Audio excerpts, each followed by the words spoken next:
nuestro orgullo como radiólogos descubrir lesiones tempranas. La forma de descubrir lesiones tempranas es con buenos estudios y conociendo la patología. Entonces vamos a dividir los tumores en epiteliales y no epiteliales. Los epiteliales tenemos benignos, son los pólipos inflamatorios, hiperplásicos juveniles, adenomas, que ya los vamos a ver, que en realidad es lo que uno busca encontrar la enfermedad cuando es un pólipo. Los tumores epiteliales malignos, con el mejor ejemplo del adenocarcinoma, después no epiteliales benignos, el lipoma, el angioma, que también los vamos a ver, y tumores no epiteliales malignos o con posibilidad de malignización, como es el VIP. Bueno, pólipos son una elevación mucosa, con submucosa, y vamos a ver cómo los estudiamos. En realidad vamos a verlo como una lesión que está dentro de la luz, ¿no? Con endoscopía, con colon-ponema, con endoscopía virtual, siempre una lesión que está dentro de la luz. Entonces vamos a ver, el gol estándar es la fibrocolonoscopía, que a partir de los 50 años, más o menos, se calcula que hay que empezar con la fibrocolonoscopía, si no hay nada se esperan 5 años, etcétera, etcétera. Hay gente que no tolera la preparación, y hay lugares, nosotros estamos acostumbrados por ir a trabajar en lugares donde se hacen muchas colonoscopías, y entonces es más rápido el acceso del paciente. Pero hay lugares donde hacen una colonoscopía dentro de 5 meses, y ahí surgen nuevos métodos como la colonoscopía virtual, que es mucho más rápida y no se necesita anestesia, etc. Y después el famoso colon-ponema doble contraste, que sigo pensando que sigue siendo muy bueno. Entonces, entre los pólipos tenemos los neoplásicos y los no neoplásicos. ¿Alguien hace colon-ponema o algo acá? Uno, muy bien. El colon-ponema bien hecho, que es con doble contraste, por lo menos tenemos, entre todos los colonos que hacemos, nosotros calculamos, cuando se hacían en gran cantidad, que el 30% de los que veíamos tenían pólipos, cuando estaban bien hechos. Hay médicos que nunca vieron un pólipo, pero porque está mal hecho el estudio. O sea, normalmente el 30% teníamos que descubrir que había pólipos. Puede ser benignos o malignos. Los no neoplásicos son los hiperplásicos, un tercio de los pólipos. Y los neoplásicos son los adenomatosos. Ahora, de estos adenomatosos, solamente el 5% sufre transformación cancerosa. O sea, lo que tiene bueno la fibrocolonoscopía es que a vos te hacen la colonoscopía y te hacen el diagnóstico en el momento, si es adenomatoso, hiperplásico o con anatomía patológica. Los podemos dividir tanto en ecografía, tanto en tomografía como en colon-ponema o fibrocolonoscopía, en pólipos sésiles y pediculados. Actualmente la colonoscopía hace los pólipos planos, que por nosotros calculamos están dentro de los sésiles. Es fácil de entender, el sésil está elevado, tiene una base ancha, el pediculado tiene un pedículo y una cabeza. Ahora vamos a ver. Cuando nosotros encontramos un pólipo, decimos, puede ser maligno o benigno, y entonces hay muchas posibilidades que nos acercan a la benignidad o malignidad. Pero en realidad la que tiene es más veraz es el tamaño del pólipo. Si el tamaño es mayor a 1 centímetro o de 1 centímetro, tenemos que pensar que puede ser un tumor maligno. Menos de 0,5 seguramente es benigno. Después, según dónde esté ubicado, el contorno, etc., no varía tanto. Ahora, si nosotros tenemos un pólipo con un pedículo corto, el tumor está en la cabeza del pólipo. Entonces es mucho más fácil de llegar a la pared. Si tenemos un pólipo con un pedículo largo, va a ser más difícil que sea rápido la evolución del cáncer. La velocidad de crecimiento, el contorno. Si el contorno es liso, es benigno. Si el contorno es irregular, tiene posibilidad de ser maligno. Y la velocidad de crecimiento, los tiempos de duplicación de carcinoma es de 138 a 1155 días. No nos manejamos mucho. Si hacen una endoscopía, eso habla de por qué se hace cada tanto la endoscopía, y encuentran un pólipo, lo sacan. Si hacemos una colonoscopía virtual y vemos un pólipo de menos de 1 centímetro, ahí ya estamos viendo si es tan importante sacar el pólipo en ese momento. Tiene tiempo, por el tiempo de crecimiento. Bueno, este ya lo conocen, el colon-ponema. ¿Qué tenemos que ver nosotros? Tenemos que ver las paredes lisas, Si hubiera una elevación mucosa, la veríamos perfectamente interrumpiendo esa forma normal del colon. Entonces vamos a ver algunos pólipos. Son colones por enema. Todo lo que está acá se ha hecho en el servicio nuestro. O sea, que se ve muy seguido. O se veía muy seguido. Estos colon sigmoides, ¿no? Porque tenemos la cadera, ya estamos presentes sigmoides. Que fíjense esta imagen, digamos, abollonada, o sea, quiere decir que la cabeza ya no es lisa. Y en el medio tiene un redondelito, que es este de acá, que es lo que decíamos el sombrero mexicano. O sea, con mucha imaginación, la parte de acá donde va la cabeza del sombrero, y estas son las alas del sombrero mexicano. Esa imagen, que es real, esa es la imagen que se veía en el pólipo pediculado. Este es otro paciente, son de distintas, esta es de la clínica del Sol, esta es de Otamendi, donde veíamos una elevación mucosa. Fíjense que es todo normal y hay una zona que está metida dentro del colon. Esa elevación mucosa es un pólipo. Esto es un mismo paciente que le decimos, esto es un pedazo de pólipo enorme. A diferencia de los otros, tiene un pedículo muy corto y los bordes irregulares, o sea, posiblemente es un tumor, o sea, más avanzado. Este lo sacaron para endoscopía. Ustedes vieron sacar pólipos para endoscopía, se hace como un lazo, se enlaza el pólipo, se utiliza el electrobisturí con coagulación, sale humo y te llevas el pólipo. Siempre y cuando el lazo lo puedas pasar. Esto hubo que sacarlo a pedacitos porque no entraba el lazo para cubrir todo eso. En la colonoscopia virtual está la imagen, el pedículo corto y la cabeza del pólipo gigante. Bueno, ¿qué vemos acá? Habíamos dicho que si el pedículo es largo, la cabeza es lisa, tiene menos posibilidad de tener un cáncer de momento. Pero acá veamos, primero díganme dónde está el pólipo. Que alguien se anime. Como nadie se va a animar, les voy a decir. Este es un problema sin doble contraste, donde vemos que está avanzando, vemos divertículos, ¿no? ¿Esto qué les parece? No, es un divertículo. Fíjense que por acá entra el aire, está el agujero del divertículo. Es un divertículo, pero puede confundir. Seguimos avanzando y acá tenemos esta imagen en doble tinte. Es un pólipo sésile. Y tenía esta estenosis. En la estenosis tenemos que decir si era diverticular, como ya las vimos, o si era un cáncer, una lesión estenótica. Si nosotros tenemos un pólipo acá y esta estenosis acá, pensemos en el cáncer. Se decía siempre que encontramos una estenosis, buscábamos el pólipo centinela, que es un pólipo que está cerca de la estenosis. Ese pólipo centinela puede estar lejos y ser un tumor después, lo que se hace en el ciego y en el sigmoide, ¿no? Veamos este. ¿Lo ven el pólipo, no? Poco. A mí me encantan esas imágenes, no sé por qué. Estamos en sigmoides. Esta es la pared del colon, esta es la luz del colon, y fíjense dentro de la luz tenemos esta cosa con un pedículo. ¿Lo ven? ¿Se entiende ahora la imagen? Sí. Entonces, este paciente tiene el pedículo, pero tiene infiltrada la pared, o sea que ya es un cáncer de colon.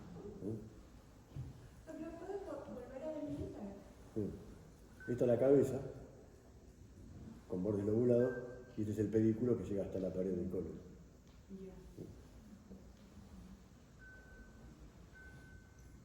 Ese es más difícil. Hay veces que tenemos dórico colon, tenemos que buscarlo más. Dórico colon sí es un colon largo, entonces acá estamos viendo que viene la pared del colon y ya no tiene un pedículo. Es esto que es un pólipo sésil. Pólipo sésil, al no tener pedículo, es más fácil que se convierta en un cáncer de colon. Y esos son tres pacientes distintos. Cuando uno se veía el doble contraste, ve la zona. Lo que tenía a favor el doble contraste es que cuando vos no veías el pólipo en radioscopía, se movía. Vos le pones aire y se mueve. Acá tenemos en el ángulo hepático, tenemos el pedículo, ¿lo ven ahí? Y la cabeza del pólipo. Este es un ángulo esplénico, el pedículo y la cabeza del pólipo. Y es una mujer que me acuerdo que tenía subobstrucciones, porque tenía un pedículo muy largo, vos ponías el aire y decías, y volvía. Y la cabeza del pólipo es todo esto que está acá. Y a veces producía la obstrucción intestinal, que iba y volvía. Este es distinto. Ese era un gordo pero gigante.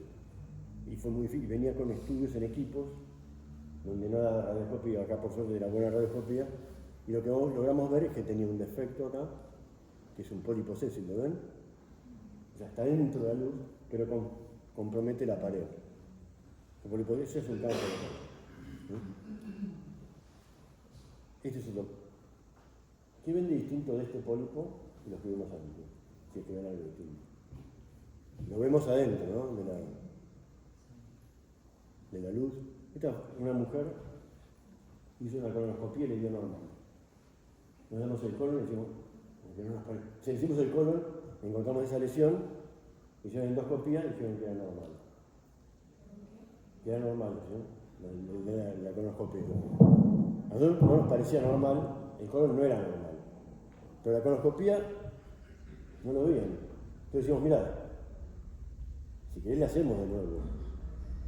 Y vos te fijás, la hacemos de nuevo y vemos la misma imagen, colonoscopía normal.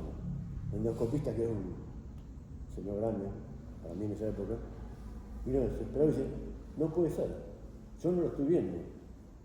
Entonces le hicimos la endoscopía y dijimos, hagamos la endoscopía en rayos. Y es un pólipo producido por un lipoma. El lipoma tiene la mucosa normal. ¿Se acuerdan que dijimos que eran los que comprometían o no la mucosa? Y cuando vos empujás el lipoma lo aplastás. Recién haciendo la endoscopía, ubicándolo, encontraron el lipoma. Entonces, hay veces que hay que juntar los dos estudios, ¿no?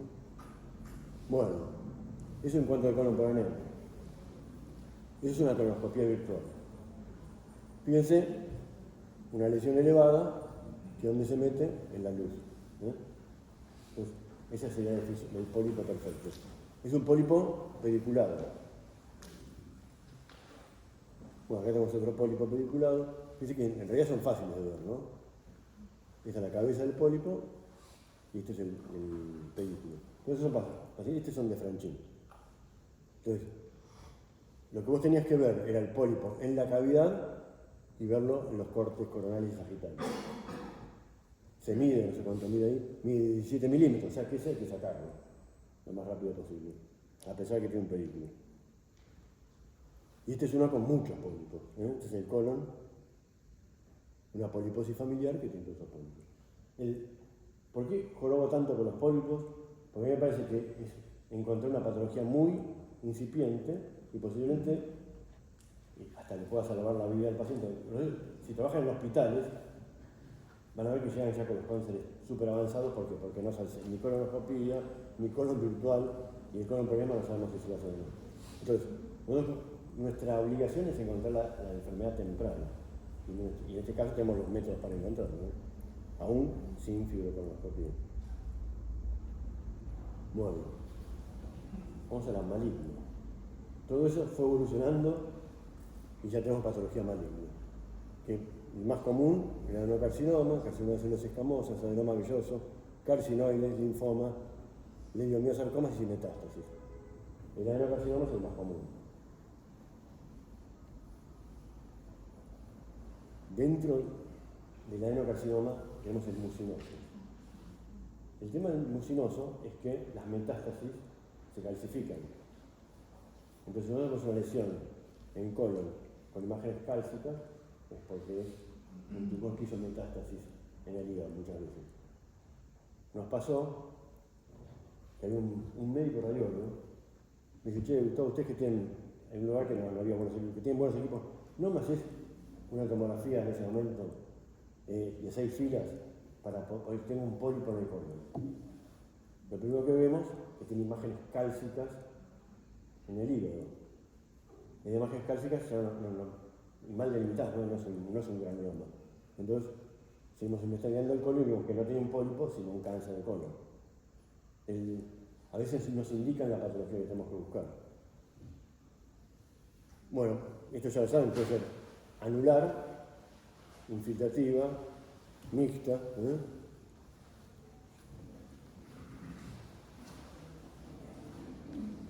Signos y síntomas, ustedes hacen mucha clínica en general y cambio de ritmo evacuatorio, ¿no? ¿Por qué uno quiere saber esto? Porque en realidad creo que el radiólogo que va a informar algo le conviene saber todos los síntomas que tiene el paciente y si lo pueden, nosotros por ejemplo La gente que hace residencia los obligamos a estar ahí y preguntarle al paciente, los obligamos. Tratamos que estén en la consola, preguntarle al paciente por qué se le hace el estudio. Hay veces viene la receta, colon problema, constipación. Va el residente y dice, ¿por qué le piden? No, porque antes no era constipado y iba a ser constipado. Un cambio de ritmo morgatorio. Entonces, es muy distinto lo que se escribe que lo que preguntamos nosotros al paciente. Bueno, diarrea, constipación ya lo dijimos. Sensación de ocupación también hemos visto en muchos casos. Sangre en materia fecal, disconfort, pérdida de peso, etc. Todos lo saben. ¿Y qué nos favorece para tener un cáncer de colon?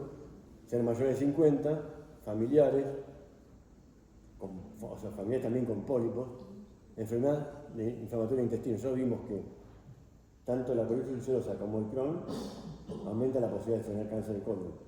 La colitis ulcerosa, cada 5 años que pasa, tenemos 10 veces más posibilidad de tener cáncer de colon.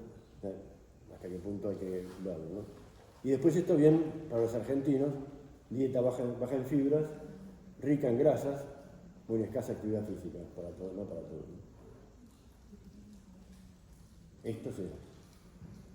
Yo ni se los voy a nombrar, pero ustedes se informan al abdomen, háganse un cuadrito, lo pegan en la pared y ven cómo hacemos la estadificación. Es muy difícil saber que alguien se la conozca de memoria, la estadificación es algo que estés haciendo constantemente cáncer. Yo diría, está en todos los libros, en todas las publicaciones. Y otro tenemos el criterio TNM, famoso, que también lo vamos a usar mucho en el cáncer de colon. Y una vez que tenemos el TNM, tenemos que estadificarlo. Según el TNM que tengamos, podemos decir que es un estadio 1, 1A, 2A, 2B. Entonces, no tenemos que contentar con decir paciente con cáncer de colon, T tanto, N tanto, N. No, según el TN que tiene, estadio. Por eso que tenga los cuadritos pegados ahora. Y después tenemos la clasificación de Dux, que a cada rato lo nombro, que en realidad es muy parecido. O sea, con el TNM y la estadificación del TNM, ya podríamos sacarla de Dux. Pero va a aparecer muchas veces que aparece el médico con esta clasificación, una endoscopía con esta clasificación. Muy bien. Por tomografía es muy parecido. Lo importante es que ustedes cuando informen lo hagan con cierta planificación en el informe. No ahora estenosis primero, pólipo después. Se tiene que tener como un protocolo para informar el cáncer de colon, que es muy común. Bueno, nadie va a decir nada. Es un estudio muy fácil. Es un colon por enema. Tenemos una estenosis de bordes irregulares, central, en la unión recto-sigmoide, en la sigmoide descendente. ¿Por qué no decimos que es un divertículo? Son divertículos. Porque la estenosis es central, porque tiene bordes irregulares y porque, fíjense, ¿ven la muesca que hay en la parte sana acá? Ese es el tumor implantando en la parte sana. Entonces, con eso estamos seguros que es un cáncer de colon, no hay forma de que no se vea. Este es otro paciente. Cáncer de colon, ¿por qué? Porque la estenosis es central, irregular, impronta del tumor sobre la parte sana, que es abrupto. En la segunda imagen parece que hay una imagen sobrelevada. Esta sí. Es el pólipo centinela. ¿Ven? En la primera tenemos un problema. La estenosis era tan grande que tenía muchas materias fecales. Igual te das cuenta porque se mueve. Pero en este caso, que está puesto un poco así, fíjate, estos son los divertículos, ¿ven? Divertículos. Y esto es un pólipo. Entonces, lo que buscamos es mostrar el pólipo centinela. Encontramos el cáncer y el pólipo centinela. Bueno, eso es el colon izquierdo, eso más estenosis. El colon derecho es la famosa mardilla de manzana que tanto le gusta a la gente mencionar, que es esto, ¿no? Ese es el cabo. Este paciente es el mismo que este, fíjense. Acá estamos, la tomografía vemos el tumor y la luz.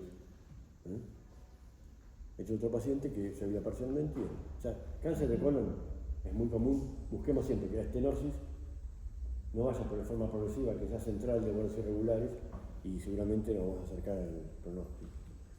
A mí me pasó que le habrá pasado a todo el mundo, cuando con un colon por enema, hace muchísimo tiempo, hablar de una lesión que es un cáncer de colon. Y una lesión inflamatoria del colon. A veces hay que tener paciencia con el informe, que hablando hace 30 y pico de años. Porque nadie los obliga a caer en el informe enseguida. Hay que tomarse su tiempo, ver las otras imágenes que tiene alrededor del paciente, la sintomatología. Acá que ven. No puedo quedar 3 días acá que no puedo. Hay algo raro en ese colon, ¿no? Hay varias cosas. Miren el espacio que hay entre el sacro y el recto. ¿Cuánto tiene ese espacio? Tiene que ser de 1,5 centímetros. De acá al metro, más o menos. Y tiene esta medición elevada. Es un pólipo sésil, o sea, es un cáncer de recto. Han pasado largo. Este es más fácil. Una estenosis central, lugares irregulares y el tumor que impronta la parte sana. Este ya es difícil, ya lo vimos. La ecografía sirve, y como hemos dicho antes, no es, primero sirve para ver si hay metástasis hepáticas, si hay líquido libre, si hay implantes peritoneales.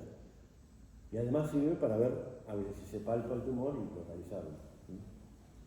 Luego una preguntita de la imagen anterior. Sí. La otra. ¿Esta? La anterior. Ah, la anterior. Una imagen del transverso. Sí, ahí.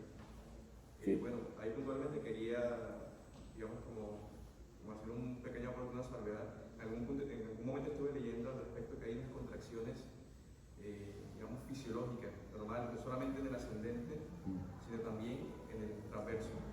Entonces, como... Es difícil que esto sea una contracción, casi imposible. No. ¿Por Claro. qué? No, te explico por qué. Primero porque los bordes son totalmente irregulares de la mucosa. La contracción te hace, tiene la imagen de dedos de guante y todo eso. Acá la mucosa es irregular. Segundo, el tumor impronta, como dijimos, en la parte sana. ¿Ves que tenés una que está empujando para arriba? Está buena la salvedad que sí. Muchos, de hecho en tomografía lo vemos a cada rato, que no está hecho para hacer un colon, y vos en la tomografía hacer una contracción. Acá, cuando el colon está hecho con todo lo que hay que hacer, se le hace buscapina. Y si la buscapina, yo la prefiero endovenosa porque hace efecto enseguida. Algunas intramuscular, pero tiene que quedar 5 minutos. Entonces, es difícil que con la buscapina te haga un estero. Y por otro lado, no te olvides que todos estos estudios se hacen con radioscopía. Hacer con radioscopía vos ves si se espasmodiza o no se espasmodiza. Pero está buena la pregunta porque en realidad eso teníamos más problemas con la tomografía que con el colon por enema. O sea, yo hago la salvedad porque de pronto en algunos lugares, o sea, está protocolizado sí o sí buscapina, en otros por ahí no aplica, o por ahí el paciente tiene algún antecedente, por ahí Sí, pero vos tenés radioscopía. Con radioscopía vos ves el espasmo. Yo creo que está salvo que tenga una contraindicación, que sea un glaucoma cerrado o alergia a buscapina. Salvo eso hay que hacerlo con buscapina. Y si tenés, y no lo puedo hacer, muchas veces uno no lo puede hacer, pero sí lo veo por radioscopía. Y era el beneficio del colon con enema contra los otros. Pero está bien. Hay algunos lugares que no ponen nada, ¿no?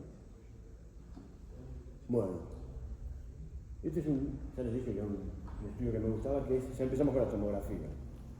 Tenemos un paciente que tiene trastornos en el ritmo vocatorio. ¿Y qué le vemos?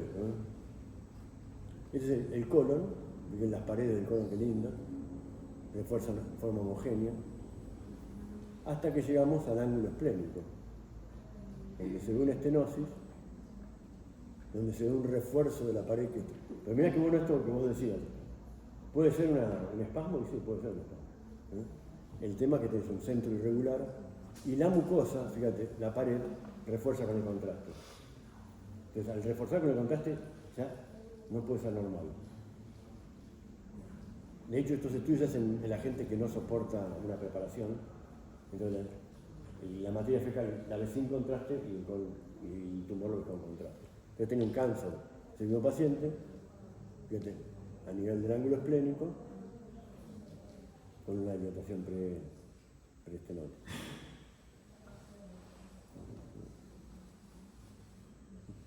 Este es otro. Fíjense, bueno, es lo mismo. Fíjate que acá, este está bueno para mí. Ahí tienes el tumor con contraste, en el ángulo esclerótico.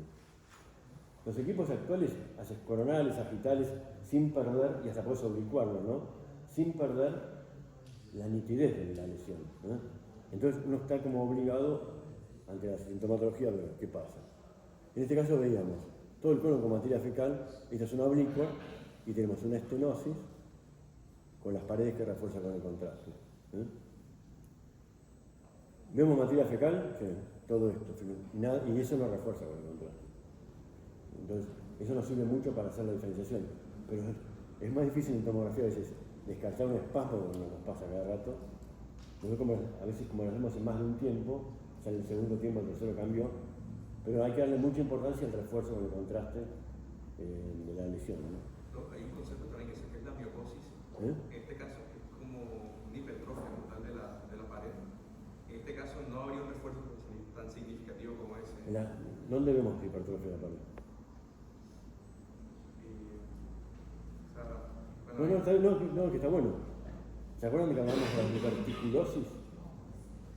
La diverticulosis pues es una hipertrofia de los músculos lisos, de la muscular, ¿no?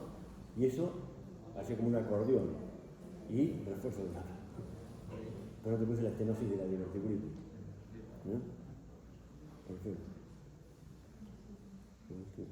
Este le encontramos que tenía metástasis hepáticas, ¿no?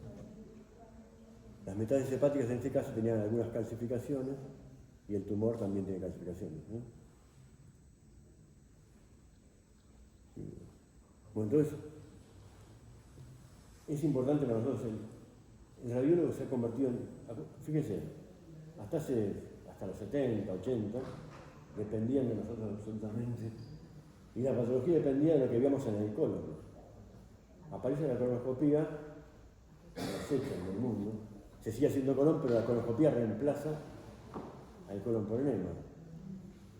Pero la tomografía lo que ha hecho es no solo ver la lesión en la luz, que después la verificarás con la colonoscopía, sino lo que rodea, que son las metástasis hepáticas, los implantes peritoneales y un montón de lesiones que con la colonoscopía no se ven.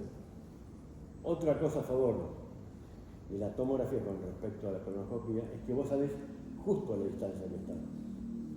Nosotros hemos tenido médicos que decían, haceme por favor un colon porque la colonoscopía nos dicen a tantos centímetros y no son. Y buenos endoscopistas. Porque vos estás poniendo, estás enrollando ahí adentro. La distancia verdadera la habíamos con el colon o con la tomografía computada. Recto. Tengo que hacer una clase de recto, cáncer de recto, o sea que vamos a ir muy para arriba. Bueno, ¿qué es lo que tenemos que ver en el recto? Primero, ¿dónde está? Si es superior, medio, inferior. Nosotros tenemos 15 centímetros de recto, 5, 5 y 5. Más o menos es el cálculo que harían. ¿Cuál es la distancia que tenemos hacia el anterior posterior a los esfínteres? ¿Qué es lo que marca el esfínter rectal? El elevador del ano. Cuando visto por el elevador del ano, se puede decir, ahí empieza el esfínter del recto. Y después, para la resonancia, lo importante es a partir del T3. Porque el T3 ya supera la pared, ya supera la serosa. Entonces, el T2 podemos verlo, pero la ecoendoscopía es 10 veces más efectiva que la resonancia. El problema es que no hay muchas ecoendoscopías.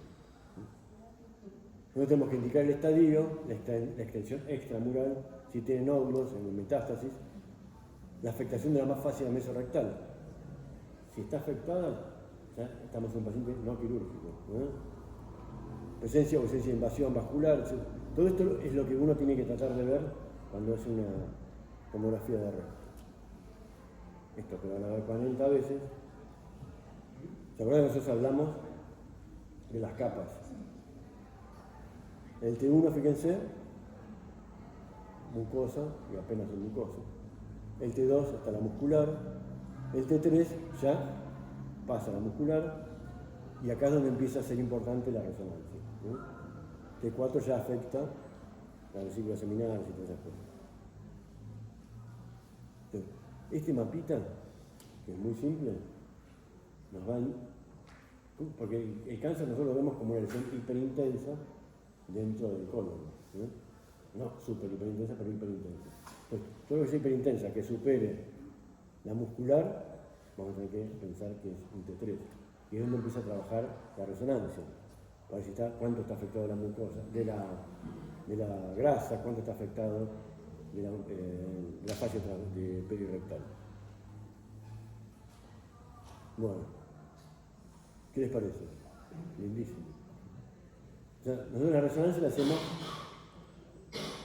con distintas secuencias. En realidad hacemos un T1 al principio y un T2 viendo toda la pelvis. Después hacemos localizadas sobre el tumor, o sea, perpendiculares al tumor y longitudinales con respecto al tumor. Y de alta resolución. Entonces, en base a eso podemos saber. Esto es el recto. ¿Qué les parece? No. Está sobrepasando terriblemente la serosis y está comprometiendo la fase. Como el borde tendría que ser liso como esto, y acá estoy filtrando toda la grasa. Ahora tenemos una nueva secuencia que hace mucho, que es la difusión. La difusión en el tumor, que fíjense, este era el tumor, esta es la difusión, va a restringir con caída de señal. Si hubiera ganglios, también van a restringir con caída de señal. Entonces, acá estamos viendo la extensión del tumor. ¿Sí? Es un T2. La distancia del tumor hasta el esfínter. ¿Sí? Y los ganglios que tenemos periféricos. O sea, todo eso está muy protocolizado. Creo que Leta nos va a dar una clase de cáncer de recto. Y todo esto lo van a desarrollar bien. Que ustedes sepan que existe. Es un tumor terrible cuando ya tenemos infiltrados los vasos. La grasa tiene que ser blanquita y tanto infiltrados los vasos. Cáncer. ¿Qué otra cosa tenemos que ver? Las metástasis, que ya las vimos en abdomen. Linfoma. O sea, otro tumor, no es el adenocarcinoma. Son raros, comúnmente en ciego y recto. Al igual que en el delgado, el linfoma impresiona, pero no obstruye. Es un paciente que tiene una disminución de la luz del ciego. Yo necesito que alguien me diga qué otra cosa podría ser esto.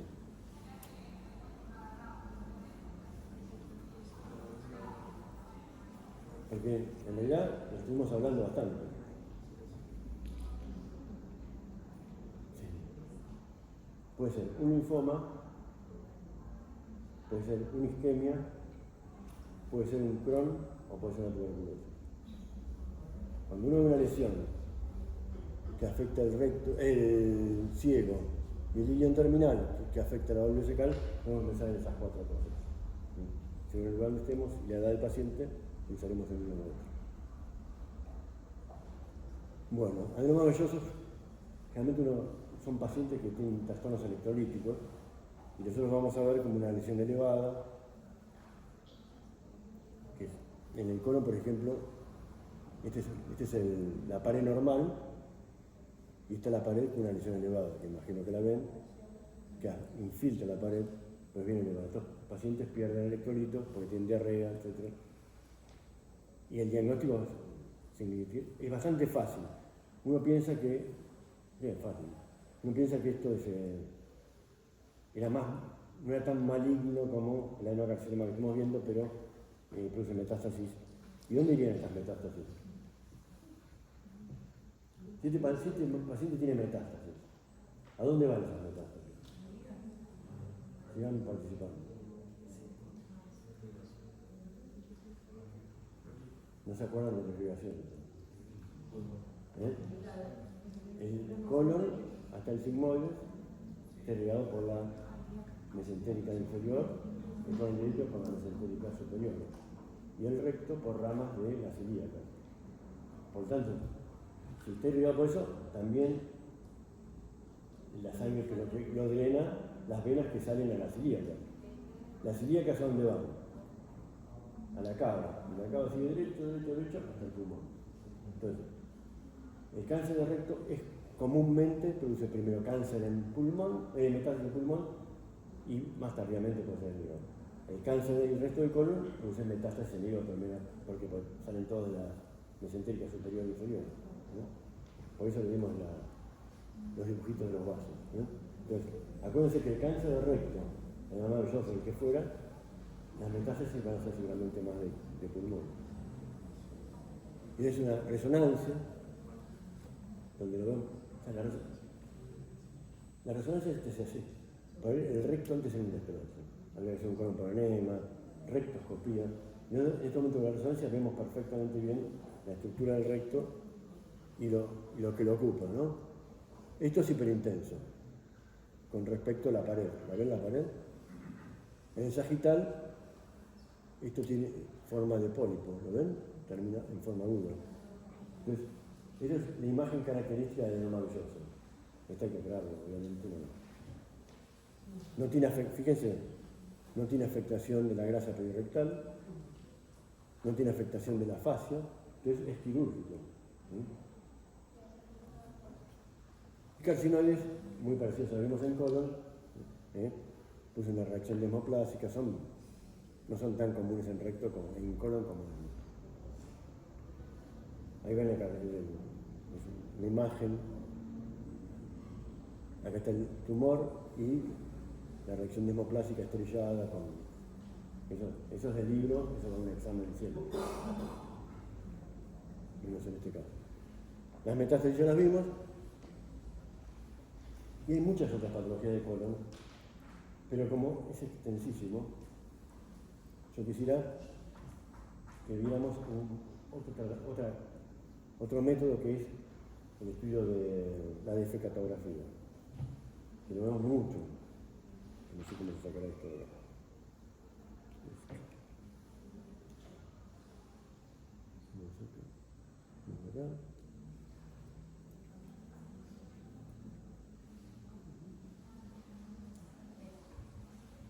Muy bien. ¿Alguien hizo una defecatografía alguna vez? Vale. Yo antes los hacía los estudios antes se hacían con radioscopía y con barrio. Entonces cuando ibas a hacerlo, todos los técnicos salían corriendo y agarrás un residente que no se puede escapar. Es un estudio muy fácil y la verdad que tendría que usarse mucho porque ¿cuáles serían los síntomas por los que hacemos una defecatografía? Colapso. Los síntomas serían dolor, pérdida de materia fecal, ¿no? Lo vemos mucho más en las mujeres, porque tienen 3 o 4 partos, que en los varones, ¿no? Y hacíamos todo esto, la cistuletografía miccional. Ahí en la pediatría habrá hecho una cistuletografía miccional, pero en esa época le poníamos unas arandelitas de plomo para ver hasta dónde caía la vejiga. Horrible. La defecatografía, la que yo hacía,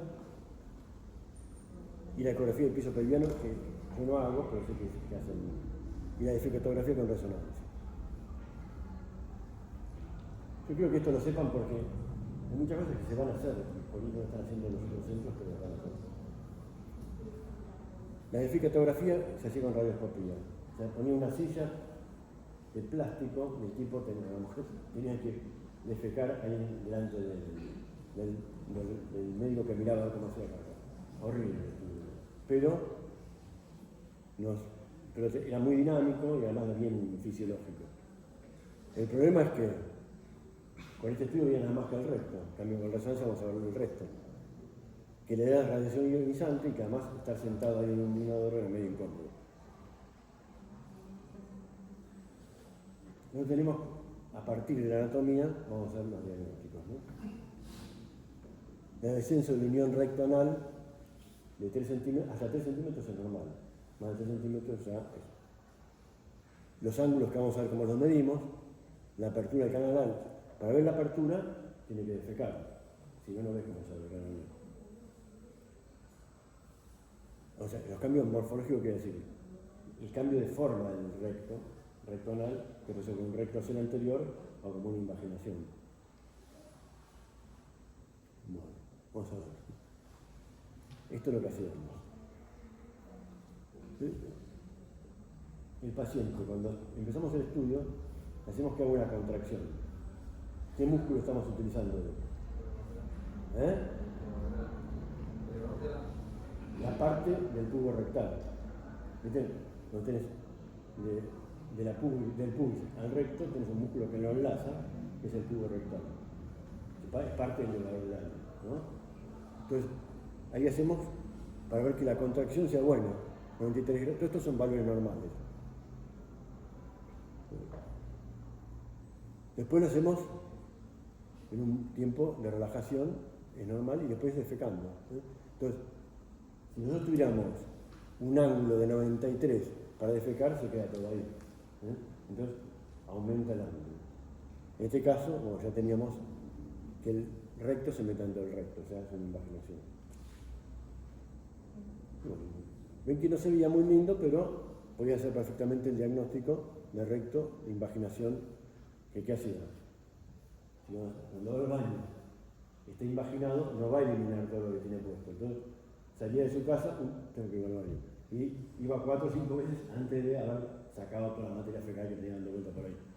Entonces, es uno de los signos. Hay gente que no puede ni trabajar, porque antes de empezar a trabajar tiene que hacer. Y otros que se tienen que ayudar para poder sacar la cantidad de materia fecal que les queda porque no la pueden evacuar toda. ¿Sí? Por suerte, vino la resonancia. Entonces, con la resonancia, en realidad, es menos agresivo para el paciente, porque no hay nadie en la sala mientras está defecando. Entonces, el tipo está ahí tranquilo, con una bobina, y el estudio no lo irradiamos, no lo estamos irradiando. Pero además de ver el recto, vamos a ver la vejiga, el intestino delgado, el útero, digamos, qué compartimento está afectado. Si está afectado el compartimento anterior, va a haber un descenso de la vejiga con una uretra vertical que va a traer trastornos para la micción. El compartimento medio, toda la parte genital, y el posterior el recto. Y todo eso se ve fácil, solamente tenemos que poner contraste en el recto. Pero antes para ver la vejiga tenés que poner la citolitografía. Las desventajas, esto es verdad.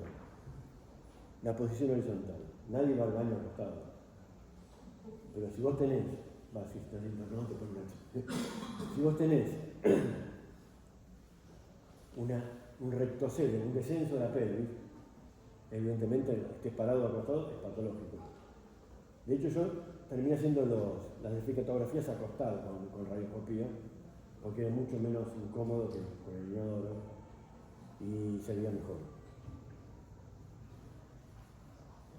Y no tenemos una fase de reposo, una fase de contracción, que la habíamos visto también una fase de valsalva haciendo fuerza y de evacuación. Si no hacemos esta última, el estudio es incompleto.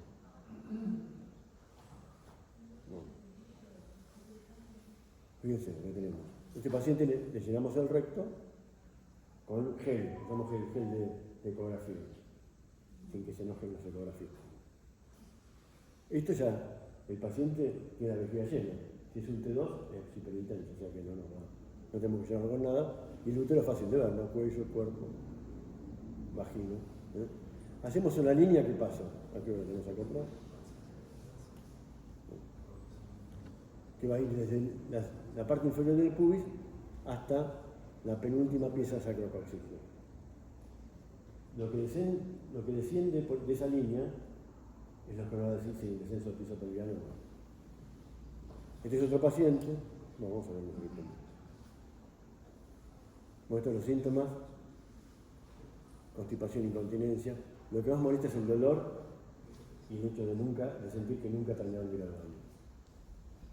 Tenemos los 3 compartimentos, que vamos a hacer rápido. Vejiga, vagina, recto. 3 compartimentos. Esta es la anatomía que la saben, o hacen ecografía, generalmente en la ecografía ven todo esto. Son las fascias, los compartimentos. Fíjense que lo que os he dicho del elevador del ano está compuesto por el tubo rectal, ¿no? Por el tubo recto y el elevador ano específico, ¿no? Ahí tenemos todo el dibujito. Bueno, ¿qué es lo que tenemos que marcar? Una línea que se llama tubo coxígeno, que es la que va del sínfisis pubiano hasta las últimas piezas sacrocoxígeno. Una línea H, desde el borde inferior del pubis hasta el borde posterior de la unión ano-rectal. Esa es la más difícil. Y la M, que va de línea pubocoxígea hasta la parte posterior de la H. Todo esto que parece complicado, en realidad es fácil cuando estás haciendo el estudio. Y la H nos va a representar el diámetro que tiene el piso pelviano por donde se van a escapar las vísceras, ¿sí? Y la M es la que delimita cuánto descendió el piso pelviano. Bueno, ahí tenemos. Línea pubocoxígea, fíjense. La H va desde la parte posterior del sínfisis pubiana hasta la región posterior del recto anal. Y la M, que es la perpendicular, ¿esto qué nos va a marcar? Lo que venga de acá para abajo es el descenso del piso pelviano. ¿Sí? Ahí lo estamos viendo. Esto es normal. Un poquito puede ser ver. Vamos a sentir en esto. Y la severidad del descenso puede ser. Siempre calculemos de 2 centímetros. Más de los 3 que teníamos, 2 centímetros. Vamos a mostrar imágenes directamente. Acá tenemos línea pubocoxígea. Esto es el reposo. Cuando va al baño, esto desciende mucho más de 3 centímetros, ¿eh? Y ya está viendo esto que se llama rectocele anterior.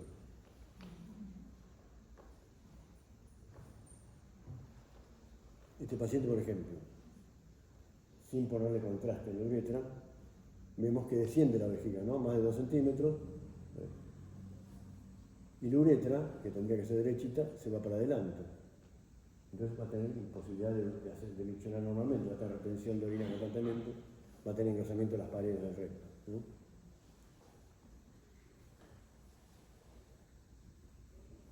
Compartimento medio, ¿no? Bueno, ahí está la vejiga, ven cómo desciende. Y posterior, que es el que más vamos a ver con el colon. Hay una pared que está entre el recto y la vagina. Cuando hay un rectocele anterior, esa pared se va para adelante, y que es esto que estamos viendo acá. Si es más de 2 centímetros, estaremos hablando de un grado 2, más de 4, un grado 3. No le digo madre grado. Sin riesgo de fístula. Sin riesgo de fístula. No. El riesgo de esto es que va al baño y que le queda todo acá, en el rectocele anterior, ¿no? Vamos a ver directamente los pacientes. Bueno. Este es cómo sale el estudio, ¿eh? Nuevamente tenemos que ver eso. Un estudio que es dinámico, lo que hacemos es hacer durante 120 segundos disparos, y entonces termina siendo un estudio dinámico. En este paciente, vamos a ver, ven cómo va bajando, fíjense la vejiga, ¿no? El recto, la vejiga esa ya es patológica, está por debajo. Sigue bajando, miren dónde está la vejiga y dónde está el recto, ¿no? Ahí empieza. Está haciendo Valsalva, ¿no? Está haciendo Valsalva. Primero hace Valsalva y después aquí evacúa. Fíjense, esto es el rectocele anterior que está en el canal, ¿eh?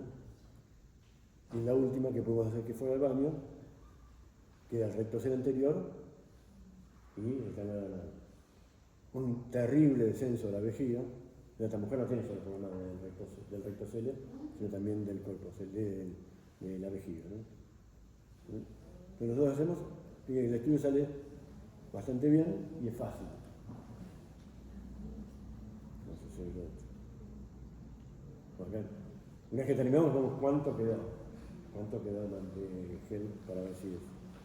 Ya le quedó un montón. Segundo paciente. Ahí estamos haciendo la contracción puborectal. Entonces, este ángulo, menos de 90 grados, o 90 grados. Puede llegar hasta 110. Porque está tirando el músculo puborectal para adelante.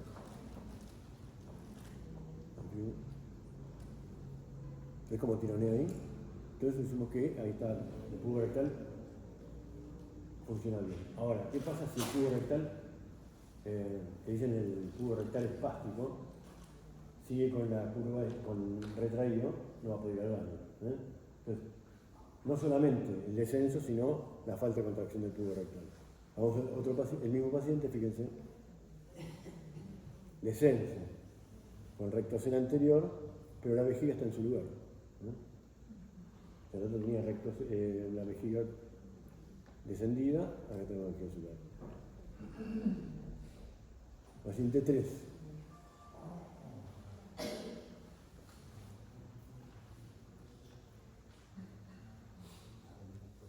¿Qué tiene?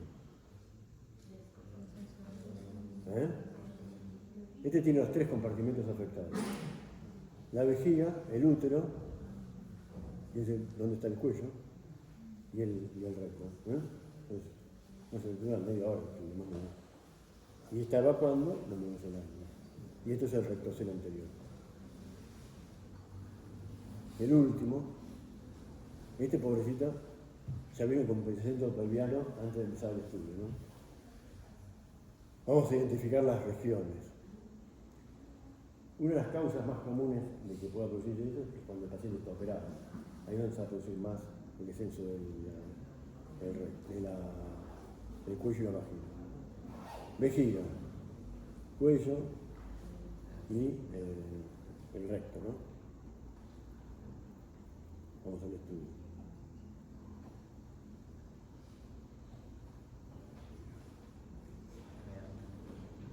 Tengo que buscar casi a la casa de al lado.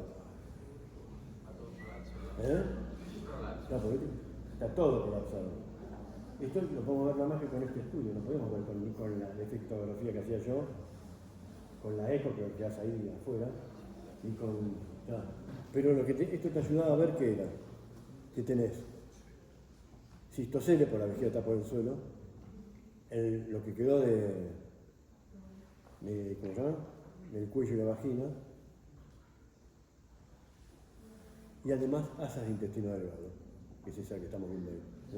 Entonces, está afectado todos los compartimentos y la forma, después el cirujano se arreglará, no sabemos qué va a hacer, pero la idea es, este estudio no nos sirve solamente para ver el recto, sino sirve para ver los 3 o 4 compartimentos. Bueno, ¿alguna pregunta? Una hora. ¿Alguna pregunta? Sí. Bueno, me alegro.